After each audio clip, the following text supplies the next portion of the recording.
keeps dreams alive. So let you stand true. Find your voice in all you do. Serenity, your space to thrive. Authentic living keeps dreams alive. Well, hello, everybody. Welcome to Serenity Podcast. We're in episode 6. And today we're going to talk about fathers. We're going to do a dance with the dads. You know, we have to thank God for the fathers that we have that are really staying with their children, raising their children, and teaching them things. So we're going to get into that tonight with our guest. And our guest is Xavier and Dominique King. This is my nephew and his wife, and I love him. And I've watched him grow into the man that he is today. So, welcome, guys, to the show. Now, Serenity Podcast, we're in conjunction with Prosperity Podcast that airs every Monday. I need you guys to like, subscribe, so that way you can tune in and there's really good topics. Prosperity Podcast is a space for people with trauma so they can talk about their trauma. We all have trauma and a lot of times we don't talk about it. So tune in. So now with our guests, Xavier and Dominique, can you guys introduce yourselves and tell us a little bit about you? And if you have a business, let us know about it. Good evening. Hello. I'm Xavier King. This is my beautiful wife, Dominique.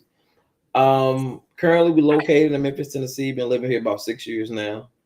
What more you want to know about me? I'm originally from St. Louis, and she's from Nashville. I'll let her speak shortly. But I don't know what more you want to know about me. We got a family. We're a family of 4. We got 2 boys, 13 and 9, and we're a blended family. So that's a blessing within itself. And you know, just a working day. I'm celebrating my 39th birthday tomorrow. Yeah. Yeah. Well, happy birthday early, nephew. And you're also an engineer. Yes, ma'am. I'm an manufacturing engineer by trade for 15 years now. See? And I moonlight as a content creator. So if you follow me on TikTok, on Instagram, I do a lot of cooking and I tell interesting stories about my life and perspective about life while I'm cooking. And I would say that those stories have nothing at all to do with anything, okay? So they're just random stories. But I'm Dominique. We met at Tennessee State University, relocated here to Memphis. Like he said, we have a house full of boys. So I'm the queen of this castle here. We are a blended family. I'm a regional director for a nonprofit for individuals with disabilities. That's my passion. That's what I like to do, is help people. He's an engineer. He likes to cook. I like to create and make things. I like to craft. But yeah, it's just a regular.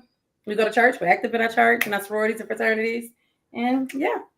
Okay. Well, my producer is from Wentzville. That's about 30, 40 minutes from St. Louis, right down the way. Yeah, right down the road. Right down the road. So I'm surrounded around these St. Louis people. Oh my goodness. But that's okay. That's okay. St. Louis have good people. Good people. Okay, what we're going to do is dive into some questions, guys, about dad. And I like the fact that you guys are a blended family and how you manage to work that out and coexist together and actually like each other. Okay, because we know we've seen some stuff that you just wondered how that happened. But anyway, we're going to leave that alone and we're going to dive into these questions. Okay, now what I want to know, and now, Dominique, don't let him answer everything because I know you got some input too, okay? I got you. Okay.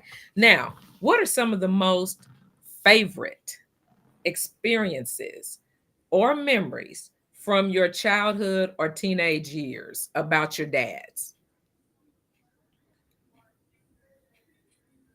I'll go first. So my dad was a very, very active father. He was involved in everything I did. He did. If I played volleyball, he was the line judge. If I was selling Girl Scout cookies, he was selling more. He was selling more than me. So, I really enjoyed in my high school years. I played basketball, volleyball, and softball. And at the time, just the hustle and bustle of it. You know, I'm 40 now, so I can identify that at 40, life after you go to work, you're like, okay, what happens after life? But I think me playing sports kept my parents young. They kept us, it gave us something to engage with each other about. It gave us something to talk about, especially through those teenage years. But I really enjoyed, the more I think about it, I enjoyed actually looking back and I can't remember a game that he missed or award ceremony that he didn't show up for. So him actually being there, I think, is probably the main thing for me. Okay. Okay.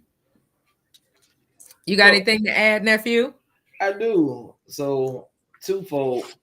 You asked me about my father, best memory of my father.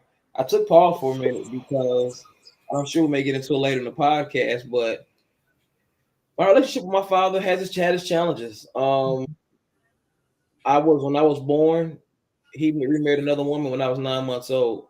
Mhm, So pretty much my mom and mhm, my father and I would see him when time permitted, or when he honestly he wanted me around, which our relationship is much better now.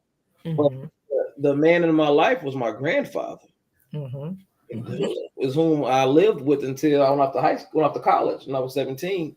So I lived with my grandfather the first 17 years of my life. My most favorite memory with him is my grandfather and his six brothers. They owned around 20, 30 acres of land in western Missouri, in Wright City, in Wright City, Missouri. And on the weekends, he and I would go up there and on this land, and we hunt, fish, grow garden, grow food, and just be out there all day. I mean, we get up there before the sun comes up and work Mhm. till the sun goes down. And when I look back over my life, my most favorite memories of those times with him, my grandfather, and he'll take all my male cousins, so he'll get all the grandchildren. And you got, at the time, I had 7 male cousins. It's much more now, but at the time, 7 male kids, all 8 grandchildren. And he'll take us out to this farmland. That was my best memories with him. Oh, okay. Okay. Now, what are you most proud of in your life and career? I'm most proud of Mhm, my family, my immediate family, my wife and children. Um, they're everything to me. When I think about, um, if I were to die, put on my headstone, I would hope husband is one of the first words on there. My family, I'm most proud of them. My wife was loving, my children. I got 2 grown boys who are active. Um, they're my proudest achievement. It's something. They're the one thing in my life that I've done right. well, you've done more things than that, right? But okay. Okay, I get you. I get you. And what about your career? What are you most proud of in your career? My career. So I am the only man in my family, immediate family, to graduate college, Oh, and okay. uh, I'm the second engineer in my family behind my aunt Rosalind. Mhm. So being in my collegiate affairs is graduating college and becoming an engineer. Oh, okay. Okay. Now, Dominique, what are you most proud of your Um, husband in y'all's life and career? and now, ironically, I would say I know this is about fathers, but I Mhm, recently lost my father not too long ago. So mhm, if I talk about present and past, but I think that losing my father, just seeing the legacy that he left, and all the people coming back with the words that they mhm, talked about. One mhm, lady came and said, I remember my dad got sick. Your dad cut my mom's grass for 10 years and never charged her a dime. So those stories, the legacy that I leave, the work that we're doing now to make sure that legacy is there for my kids to see. That's mhm, what I'm most proud of. As far as my career, I've done really, really well in my career. I used to be a juvenile justice social worker for mhm, the first part of my life. I ain't gonna tell you how old I am, but the first part of my life, my first career, I worked with children, and more so recently after COVID, I switched over and moved over into individuals with disability, and I just really find a good passion there. I do a lot of great things for my individuals here in Bartlett and Jackson, Tennessee, mhm. to make them have a memorable life, to make some of their lifelong dreams come true. And that's probably the things that I'm most proud about. Yeah, yeah, I could see that because I could tell when we were on vacation, the way you were handling trade, that you love children Absolutely. and you love working with children. And I said to myself, I said, "Oh yeah, Zay got a good one. He got a good one." I Yeah, do. I just sit back and watch. Okay. Now I see we got some shout outs. Now, Destiny is saying she's got some people in Rice City as well. And she said, y'all may be related. Y'all may be related.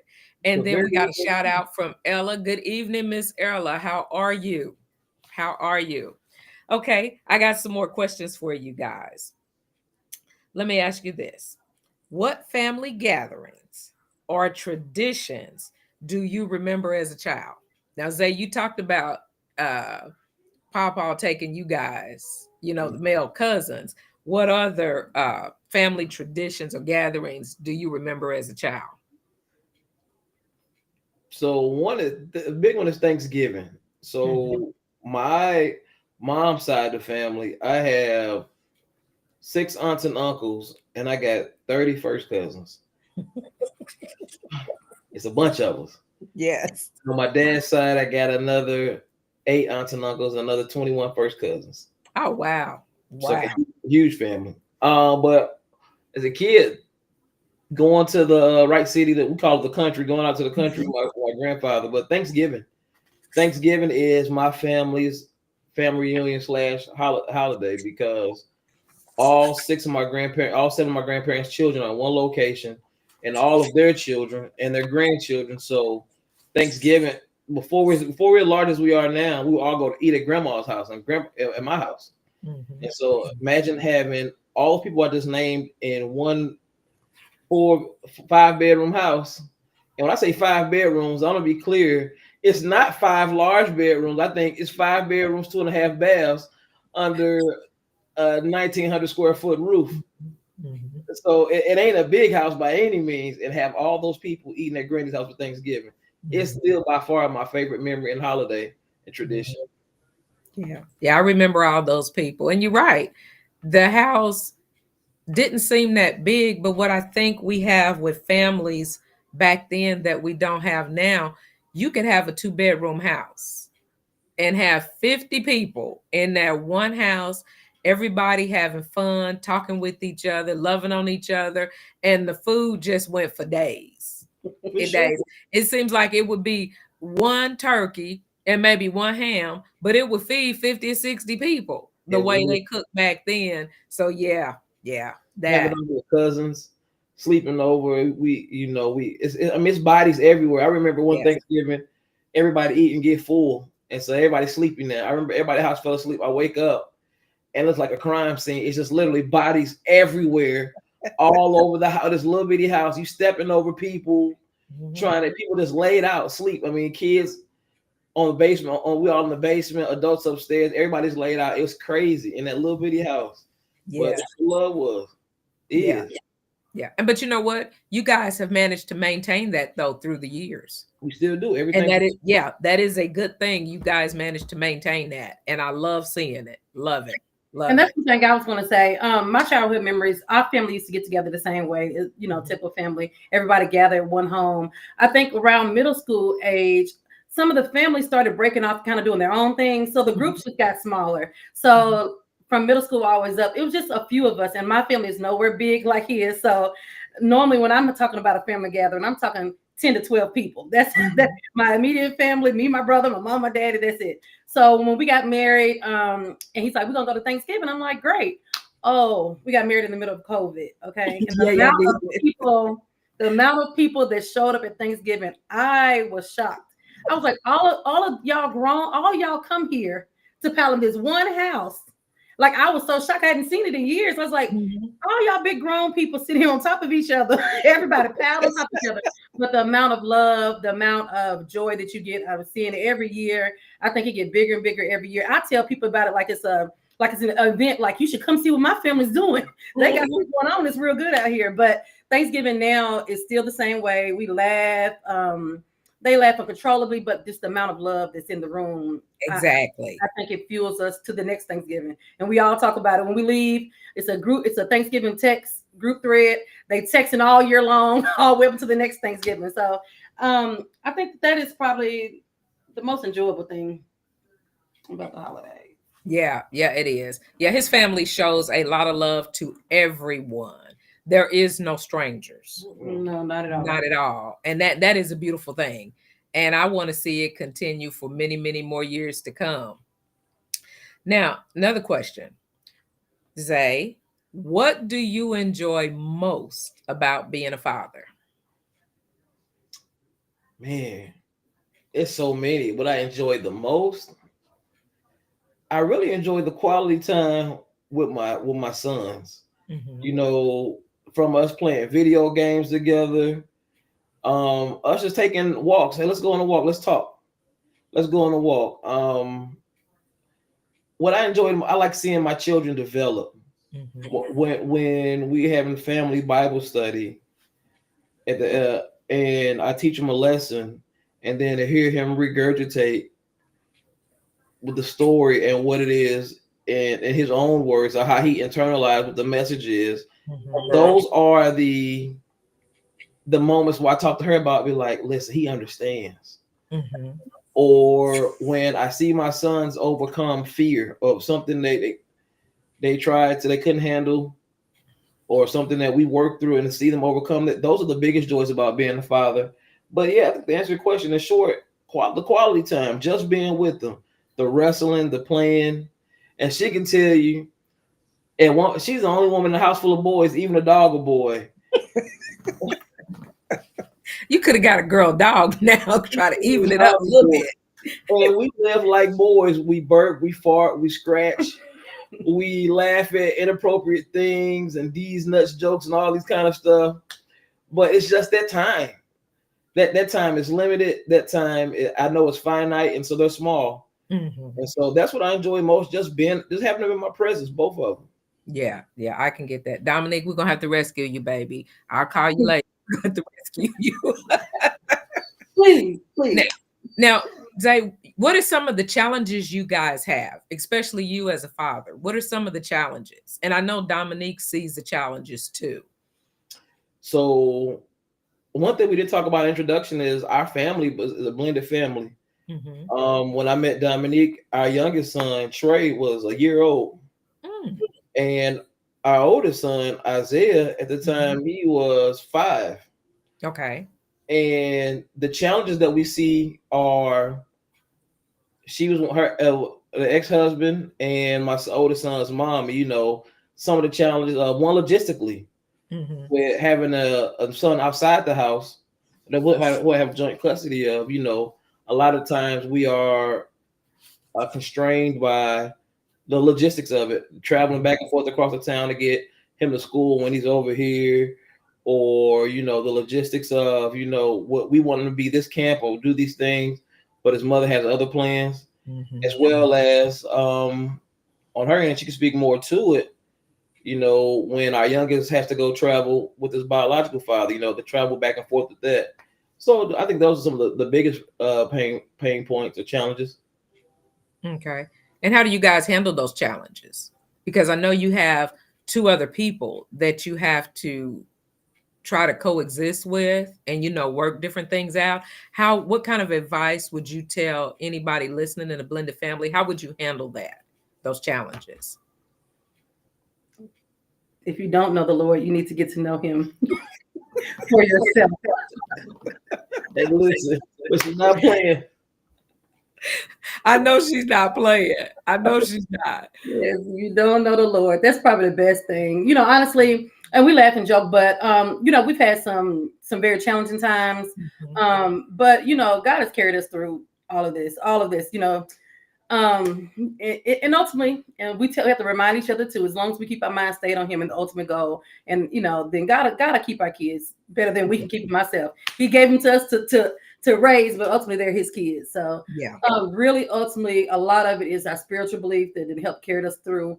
Because ultimately, sometimes things are just not fair. It's not fair, and on my end, I know it's not fair for him. So it's hard to see him have to go through the emotions, and even my boys have emotions related to it because it's not fair to them either. But trying to motivate the family and keep everybody encouraged that this too shall pass. But I definitely believe in prayer and having a strong relationship with God. Okay. I Okay. would say, if I could put it in 3 simple points: Hmm. prayer, patience, and communication. That's good. Those are the That's good. 3 things that help us deal with the blended family.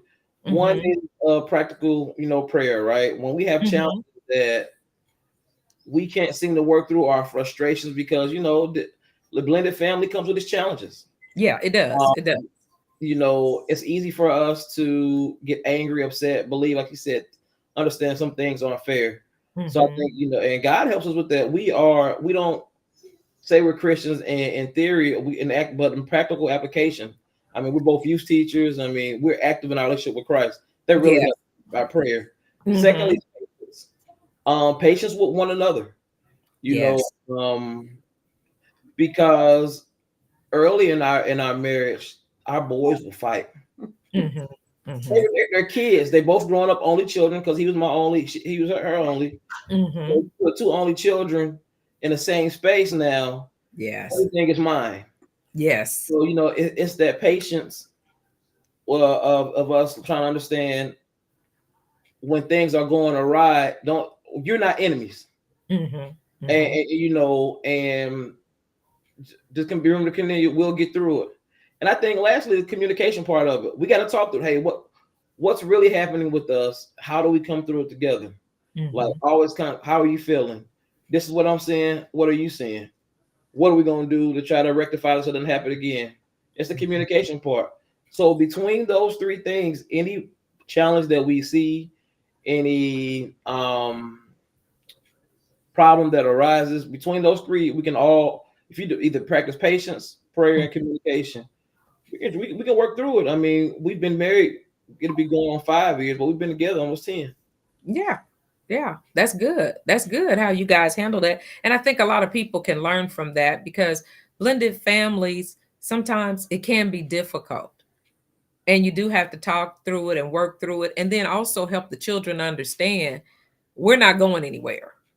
Because, a lot of times when you have children like that, that are only children, or you could have, two or three children. And what I hear a lot of kids say, and it's so funny because I used to think this when I was little, we're gonna make them leave. We're gonna do something so they gonna leave.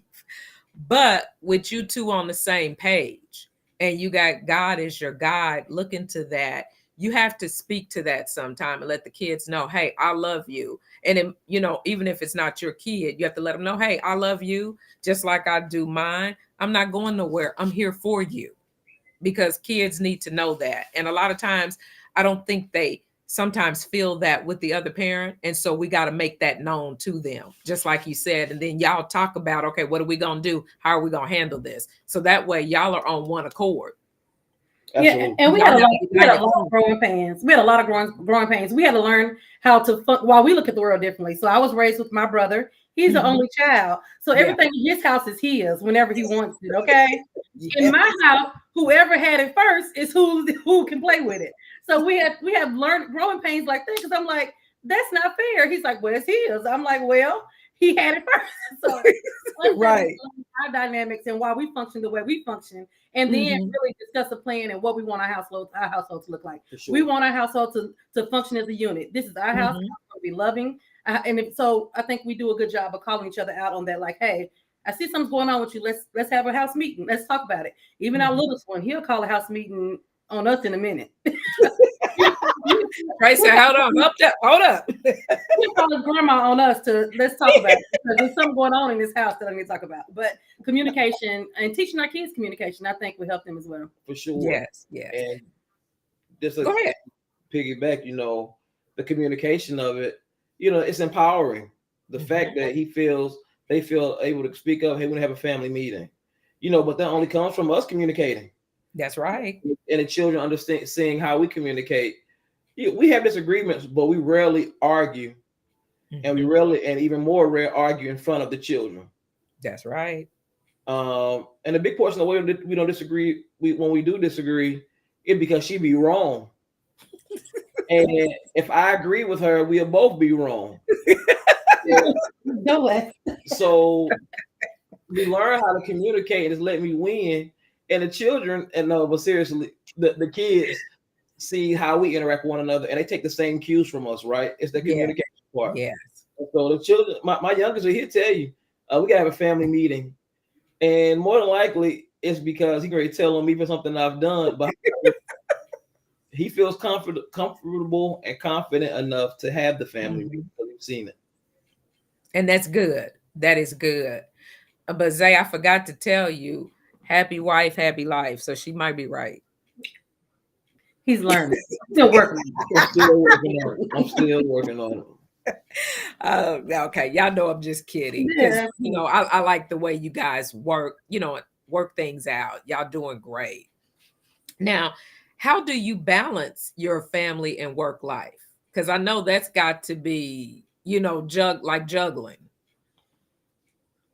She does most of the heavy lifting around here. I can be completely honest because of my job and I'm an engineer. Exactly. I'm engineering manager, but I'm also a facilities plant manager. So I'm responsible for keeping our entire factory running and Mhm. everything in it. So I'm always on call 24/7, 365. And if something goes awry at our plant, it's nothing for me to come home and says, "Hey, I'm coming home late." Now we have an agreement. I pick up the kids from school every day, but something happened at work, and now it's added something else to her plate. She's responsible for maintaining the household, and I'm responsible for everything outside of it. Mhm. And it works for us, but a lot of times, if it ain't 50-50, sometimes it's 90-10, and she got the 90. Mhm. Mhm. And when she's not able to, because she's dealing with things personally, emotionally. She recently talked about it's been less than a year since the passing of her father. A Mhm. lot of that load becomes the 90-10. But I'm on the 90 end of it. But to circle back on your question, I'm sure she had more to add. But we balance it, like we just kind of have delineation of roles of who's doing what, and a lot of times they get blended, and it's just whoever got free hands to pick it up, pick it up. That's good. That's good. Dominic, what do you want to add to that? No, I think it's spot on. I would say he said he do all the work outside, and that's not true because he challenged me about a couple of months ago if I could still cut grass, and I did cut the grass. So I just want to let you know I did cut the grass one time. But no, honestly, my husband is a great cook, so he loves to cook. I cook for the kids to eat. He cooks for passion. Okay, so sometimes he wants to get in the kitchen and make Right. this elaborate meal. When I'm like, listen, let me hurry up and get you something. let's get you fed. So we interchange our roles often, but ultimately, I think that's just the way our life is. I remember one time, way back before we might have been early newlyweds, maybe. I think we had gotten. It was like, look, we're gonna divide everything down the middle. We're gonna just divide it all the way down the middle. Well, as much as I know, that didn't work. Okay, so it's no dividing it down the middle. It's wherever we see a need, that person jumps in and helps. And like he said, I do 90% of the work, but that's not true. I think it's a give and a take all the time. So just like his job may get busy, my job may get busy. We adjust every day, but communication matters. For sure. Yes, communication matters. Because she's a regional director, so she's responsible for all of West Tennessee, which is multiple cities. And so it's nothing for her to lose her job, call something crazy, and that we call an audible. Now I got to pick up, right? And so we balance it, but that's the communication part of it. As long as we communicate early and often, we navigate whatever challenges that come up every day. Right. Yeah, that's the key. Communication is always the key. If we could get more people to communicate, we might not have as many things going on in this world and in families. Absolutely. Yeah. Now, what core values are you guys trying to instill in the children? I talk first all the time. You want to go? I can't. You go ahead. It's about possible. For me, and I tell my wife this and the kids, I instill them the love of Christ and following Christ. One day we will be gone. Lord, that's how it is. But God will never leave them. So core value, we try to instill in them. That's why we have Bible study at home. We can take our kids to church. We're youth teachers. It is learn who Christ is for yourself. And right now they're young, so we're still instilling them. Right. Also, love your family. We are a family that I come from a family that's close knit. Our immediate household is a close knit family. Hey, we may fight people outside, but at home we don't fight at home. Our home is our place of refuge, a place of peace. So those are the two things. And lastly, be kind. Be a good person. That people will forget what you say to them, but they'll never forget how you make them feel. That's true. That is true. I'm really insisting on being kind to people, help people. But that motto comes from what we believe in following Christ. Christ was a kind man and a giving man. So we try to apply those same biblical principles into our children. So a core value, be kind, love your family, love the Lord. Yes. And to piggyback off of that, I think we do a good job of including our kids when we are meeting the need of someone in need. Like, so our littlest one, a youngest one, it's nothing for him to ask us, hey, can we stop while I'm in the store? Can I pick this up because I seen a homeless man outside, or can we do these type of things? But I just love his little heart. He's so compassionate about people. He's like, hey, I see that they needed help over there. I think I'm going to go across the street and help them. I'm like, no, don't be going to people's house. But he when he identifies a need, he's looking for a solution of how he can help versus seeing a need and not seeing anything. You know, Sure. so that does my heart good when I see him have those responses. Yeah, that is nice because you don't see that much this day and time. You know, you have a lot of people that are out for themselves, or they want you to do something for them. They're not looking to help others. So that is good that he has a heart like that. He has For a heart sure. for people. Mhm. And I'm just thinking about while we were talking, we were going somewhere out in the car with the whole family, and we came up upon a car accident. And we had gotten there right after it happened. The police hadn't even made it there yet. And a man was trapped inside his car. Wow. And it was a family, one lady who stuck. So I hopped out the car and began helping them out. And our boys, they saw that. You know, it's we help people in time of need, regardless of how much it costs, and regardless of what it may cost us. At that time, it was somebody in an accident, and so those type of things where we want our children to see. And so we ended up talking to our oldest son about it, just about what he saw, because his response, he didn't know, he didn't really understand what was going on, and so just those type of things, seeing those interactions with people, our children being involved when we are helping people and one another. Yes. Most definitely. What are some things that you're very passionate about within the family and with the boys? Prayer time and family Bible verses. So we haven't had one about a month or so, but every month I like to write on the mirrors a new a Bible verse for the family to memorize. Oh, that's beautiful. That's beautiful. And you know, that's something that the kids can mimic when they get older. You know, when they go off to college, they can mimic that to help other kids that don't know. And then when they get their own family, I'm sure they'll remember that. What do They'll you think remember that. passionate about when it comes to kids? I'm very passionate about my raising well-rounded, productive young men. So I think I take a lot of time to teach them why things are the way they are. Because if we're nice in this home, but this world is not going to be nice to you. So I need to prepare you to stand up. Because, and like you said, ultimately we're not going to be here forever. I pray that God keep me here as long as I can. But ultimately we're not going to be here forever. But Right. you know, my goal is to make sure that I'm raising well-rounded men who can think for themselves, can think outside the box, and are able to identify, you know, areas of danger and separate themselves ahead of time. So we talk about all kind of things. Of course, you know, I talk to my boys differently than he does, but we talk about all kind of things. Just even how to maintain friendships. It's the littlest one. He'll come home in a minute and say, "Yeah, I'm not friends with them no more. They're out of here." I'm like, "No, you don't get to throw away friends that easy. Let's talk about it. What can we do?" And he'll come back. I gave him another chance, but try to teach him how to work through some of his life issues that he's having at a young age right now.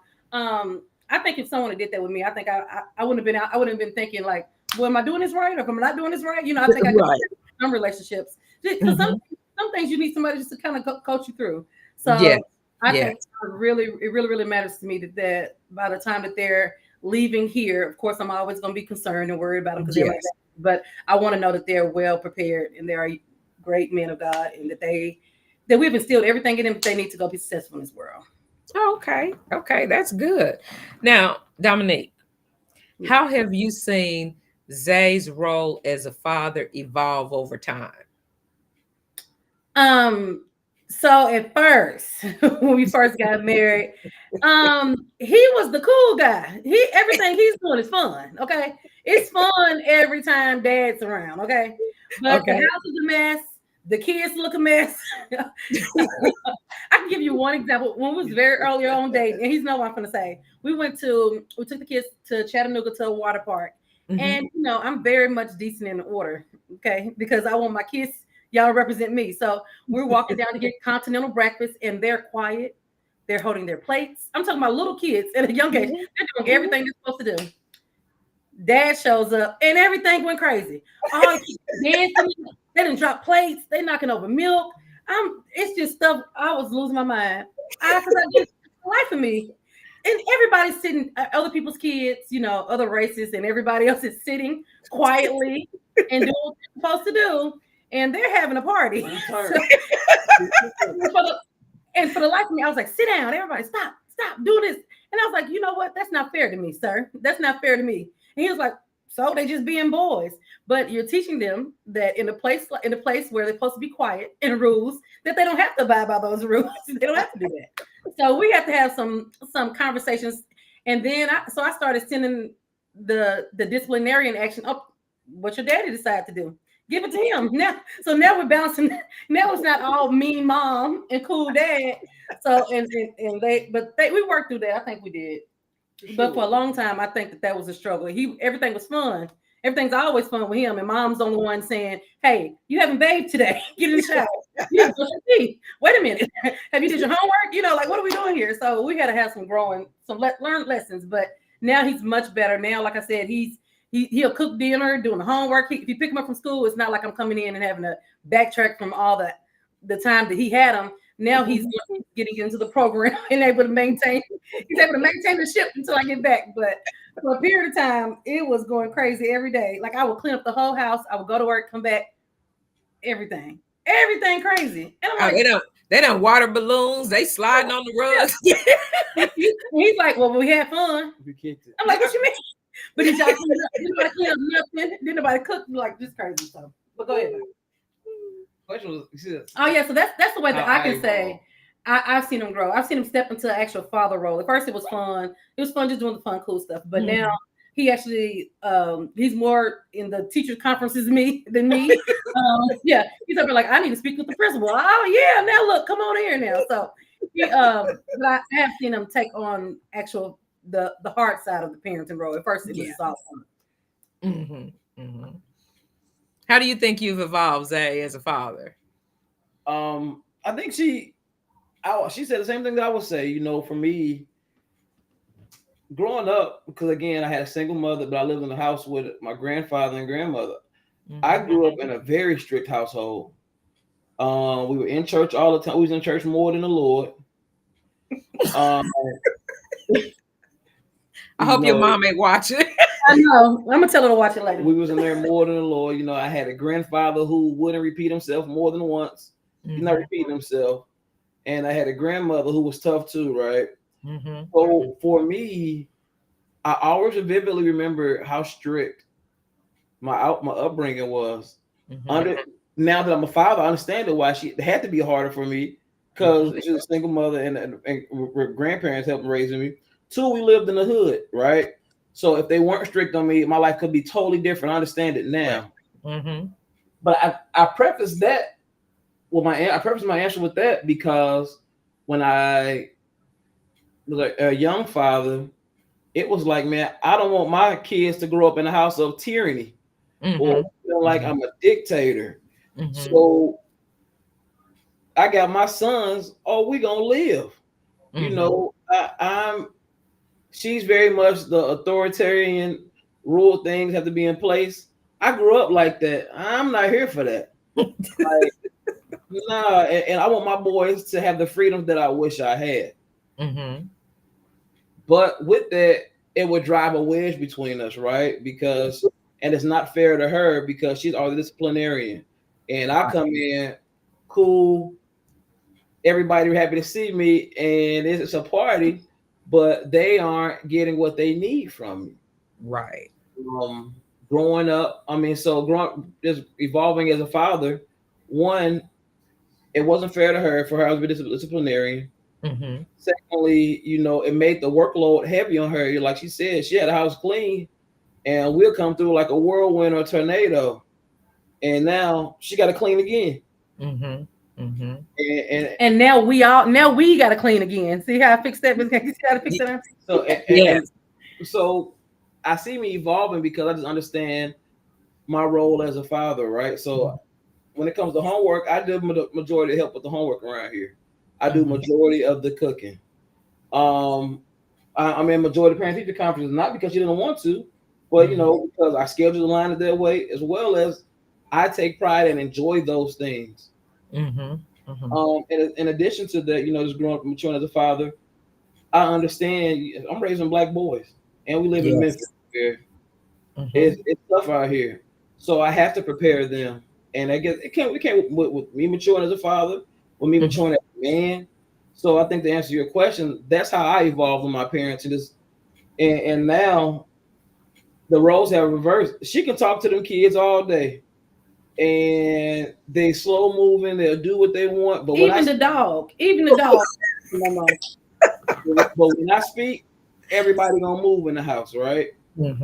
But that came with, again, growing up and maturing and understanding and taking a helm as the leader of a household. And that comes with me having mentors and me having other men in my life saying, hey, man, you got to help or do better. Yeah. That's why I said I've watched you grow into a young man that takes responsibility, because younger Zay was the good time, fun person. And, growing up with a single mom, we have to have everything in a row, because when I was raising my kids, I was told that I was like a sergeant in the military. And it wasn't the fact of being a sergeant in the military, because I had my daughter at 19, had Tanisha at 19. So I just had a semester of college. I had to go through college. I had to work and raise her. So I had 3 jobs. Couldn't afford to have anything out of place. Everything had its place. And then 2, Zay, you were talking about the house you grew up in, of how it was. Your grandparents were the veterans, because me and your mom are the baby boomers. So we grew up with that strict. So when we had you guys, that's all we knew, to be strict. But we had to make sure that you guys were provided for and had everything that you need, because we had to grow up kind of quick. You see what I'm saying? Because we had you guys. So I'm glad you recognized that and pointed that out.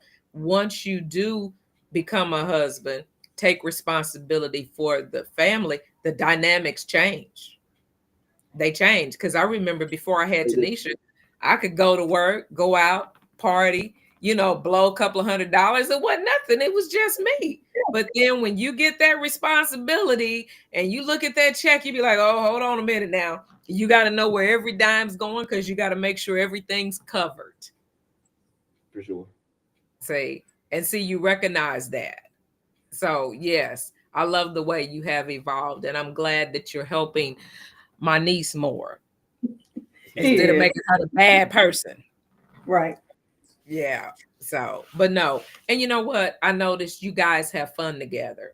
I was looking at the pictures of when we were all on vacation and how she had a smile on her face. And one thing I do know is this young lady does love you.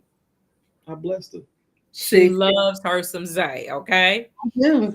And I know that you love her. So just, just spoil her from time to time. Give her a vacation. She don't, y'all in Tennessee. She ain't got to go far. She can go across the bridge to Atlanta. Give her a weekend away where you keep the boys, but don't tear the house up. Okay. Right. Do that. Get the dog in line too. He got to get in line too. But no, I really love the family unit that you have. And I just hope you can continue what your grandparents started, of getting everybody together. And you guys continue that, because as your aunts and uncles get older, it's time for you guys now to pick that up and carry that baton to make sure everybody still comes together. Because in my family, I have a big family like you, where my dad, it was 9 of them. It was 9 on my mom's side. Now with the uncles and aunts and the aunties, like my mom's oldest sister, she had 12 kids. Then the second oldest had 9. I was like, good Lord. And then when I looked on my dad's side, all of his siblings all had 7. I was like, do y'all have another pastime? Or are we doing But no, when you have big families like that, you have to maintain. And like you, Dominique, I lost my dad in 22. Zay, remember when me and your mother was in the Dominican Republic? Mhm. Came home that Saturday. I lost him on Wednesday Mm. after we got back. So I understand that. And my heart goes out because when Martha let me know, I was like, oh my God, that sent me into another place because I thought Yeah. about, mine. But, we're trying to keep that family dynamic together where, we get together because when he was living, if he cooked Thanksgiving, I cooked Christmas. Then the next year I cooked Thanksgiving, he cooked Christmas. And now that he's gone, these past couple of years, it's been hard for me to get back in the kitchen and bring everybody together because my sister will keep calling me the one 3 years under me. Oh, you got this? You doing that? I said, girl, no, I can't do it right now. But I'm trying to get it back together so Absolutely. that we can continue that. But yes. And I want to thank you guys for being on the show and answering questions. What kind of legacy do you want to leave behind? That's a good question. And before I answer it, I want to talk about Dominique's dad. Okay. Come on. Her and I have been together almost 10 years, Mm-hmm. and he's been in my life for eight or nine of them. Mm-hmm. And you talk about one of one. Mm-hmm. God did not make another man like him. His patience, he got the patience of Job. Mm-hmm. Listen. And his work ethic. The man will work. He'll get up when the sun up and he working. But with questions about legacy, what I'll say to him is he was a kind and compassionate, caring man. Mm-hmm. So much so when I was going through some of the harder times in my life, he would worry about me more than my own father, biological father. He kept up with the events and things in my life that losing him hurt me too, more than I could even express to her. And when his funeral came, and all the people who spoke on his behalf about what kind of man he was, Mm-hmm. how kind he was to them, how he had a good word for them, how he'll help anybody for free. Mm-hmm. Mm-hmm. When you talk about legacy of a man, Mm-hmm. that's it. Yes, it is. Yes, it is. All of that to say, you ask me what kind of legacy I want to leave. I want my legacy to be was one like him, one of a hard worker, Mm-hmm. 2 of a good father and husband, 3 that I was caring, 4 I love Christ. So if you can sum up everything in my life to legacy, it could be those 4 things: good son, husband, father, cousin, brother, friend, Mm-hmm. hard worker, I love Christ, and to help people.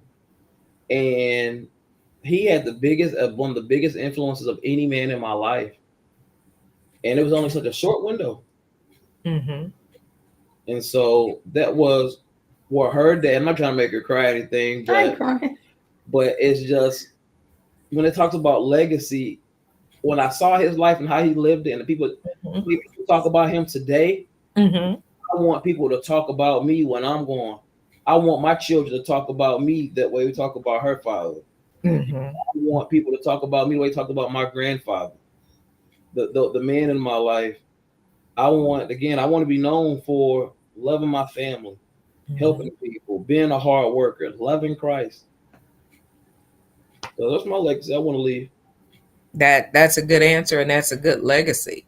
What are some of the things with your grandfather? Because I know he was the male dominant figure in your life, even though you have, cousins and uncles and stuff like that. But what are some of the memories that you have of your grandfather, you and him together? My grandfather is my dad. Before you get started, I want to say this. I think we left out a part. So, like you said, I just lost my father in September, and then we turned around and lost Papa like 30 days later, right behind it. So we took some very hard blows the last 6-7 months or so. But anyway, go ahead.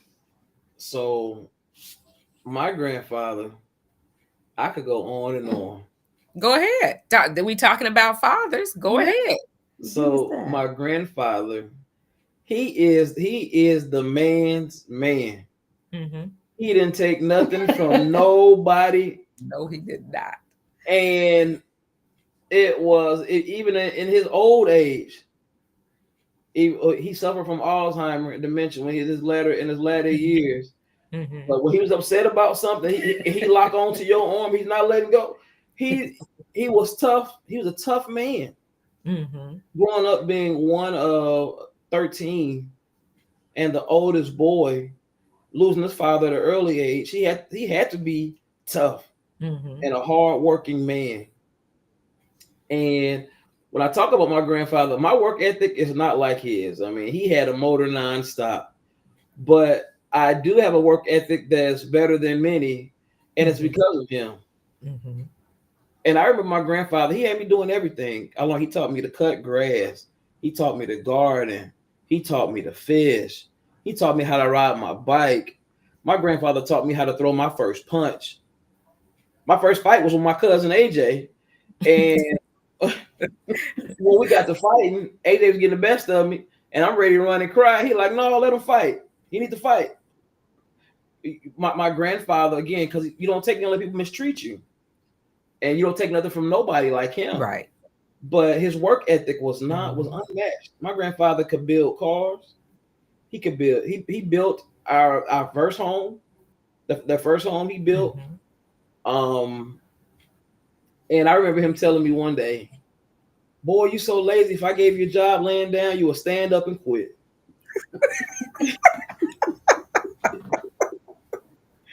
You know, I love Mac Daddy because one thing I knew about him is he loved his family. He did. He loved his family. And he might have seemed hard, but it was all out of love. It was. And that's what he instilled in me. Was just talking about him. So he was tough. But he was a man, he could fix anything, but he loved his family. He had 7 children and 30 grandkids, and too many to count second great grandkids, and he took care of us all. Yeah, he did. He buying furniture for us, our first cars, you name it, he's done it.